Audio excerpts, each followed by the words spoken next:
Indianapolis Colts close out a frustrating 2025 on the road, trying to avoid becoming the first team to start 8-2 and finish under 500. They were the number one seed a little more than a month ago, but they've fallen off a cliff. They are in Houston this week, playoff ticket punched, division title still in play, Texans defense still the best in the NFL. Herbert surveying and runs out of time again. And there's Will Anderson getting in on the act. Texans on an 8-game win streak, as hot as any team around, so if we may, a little Mims. This is why they're hot. They're hot because they're fly. You ain't because you're not. And because they have a defense that just held LA to 16 points, which is their league-leading season average.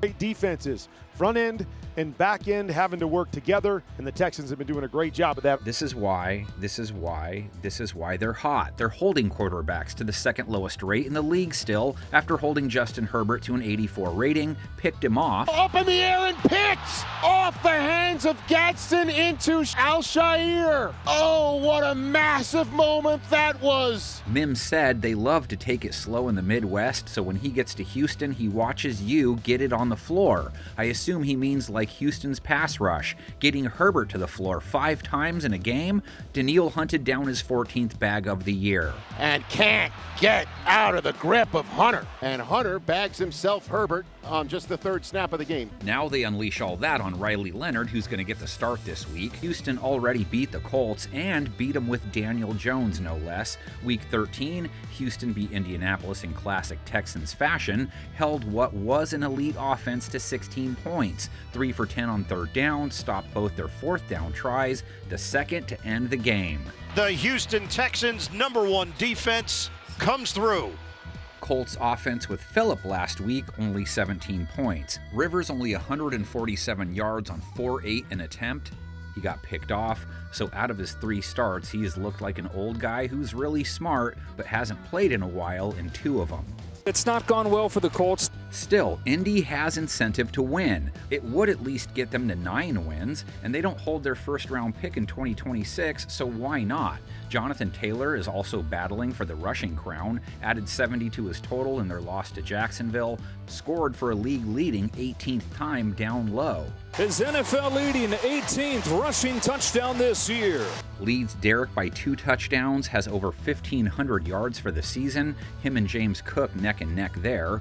Through the air, Alec Pierce saw 6 targets last week, not 1 catch, 871 yards for 2025, so still could crack a K with a big game. And he's trying to hold on as the league's top yard per catch guy, averaging 20.3 per. Michael Pittman, 16 yards versus Jacksonville, close to 800 for the year. Tyler Warren, the only Colt with 40-plus yards last week, 43 led the team, a few yards short of 800, great rookie season. Tyler Warren with a gain of 15. Indy's defense gave up 23 to Jacksonville. Not bad with how hot they were.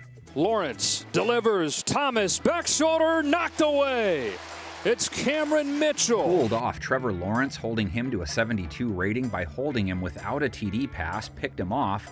CJ Stroud has been nowhere near as fire as Lawrence has been lately. He looked great early out in Hollywood, hit each of his rookie receivers for a long TD. And he's got another open receiver for a touchdown. It's Noel on Christmas. But he threw 2 bad INTs too, a sub-90 rate for the 5th time in his last 6. Houston's offense only 20 points, fewer than 24 points in 5 of their last 6, fewer than 21 in 4 of those. And I don't know. I don't know what he saw right there. Molden's just sitting there, and he basically throws it right into his numbers. 3 for 11 on 3rd down versus LA, never crossed the Chargers' 20. Jalen Knoll, the 43-yard TD. Jaden Higgins, the 75-yarder. A big play over the top for the touchdown, and nobody throws a better deep ball. Nico Collins over 1,100 yards for the year after collecting 57 versus the Chargers, 55-plus yards in 9 straight. Ferocious catch and run. Woody Marks, 71 rush yards, 60-plus in 4 of his last 5. That was a massive 19-yard run by Marks Colts did allow Travis Etienne to hit at 4.5 a carry, and they gave up 2 rush TDs to Trev. Shoe fans, a game preview guy salute to you all. May 2026 bring your boys good health. I wouldn't be saying goodbye if the Indiana Jones tail hadn't crashed as hard as the Crystal Skull did. Get DJ and Sauce out there, it's a different tale. And don't go anywhere, actually. You gotta rep that high football IQ Indy style in the comments section of all the playoff game previews. Texans have won the last 4 in a row versus Indianapolis. Colts won the first 9 games they played against Houston. Texans needed Santa's help to snap the streak, delivered them their first win over the Colts on Christmas Eve 2006. A gutsy call gave the team its second win in Jacksonville in 3 years. But a familiar foe would test the Texans' mettle on Deep Steel Sunday. Donning all steel blue uniforms for the first time, Houston took an early lead. Later in the first quarter, defensive end Mario Williams forced a fumble, and the Texans took advantage. Handoff, Dane dashing through the line into the end zone. Ron Dane, his second touchdown of the day. And believe it or not, folks, it's 14-0 Texans over the Colts. Giving Houston the halftime lead with his first career touchdown, fullback Vonta Leach had the holiday crowd dreaming of a Christmas miracle. But Santa's favorite reindeer was running back Ron Dane, who rushed for 153 yards on 32 carries. The weakness of this Colts defense are the front 4 guys against the run. You want to get your offensive line involved in this football game early. Line up, go straight downhill at the Colts. Though his third touchdown was called back by a penalty, Dane and the offensive line executed Coach Kubiak's game plan to perfection, as their ability to control the clock kept Houston in the game.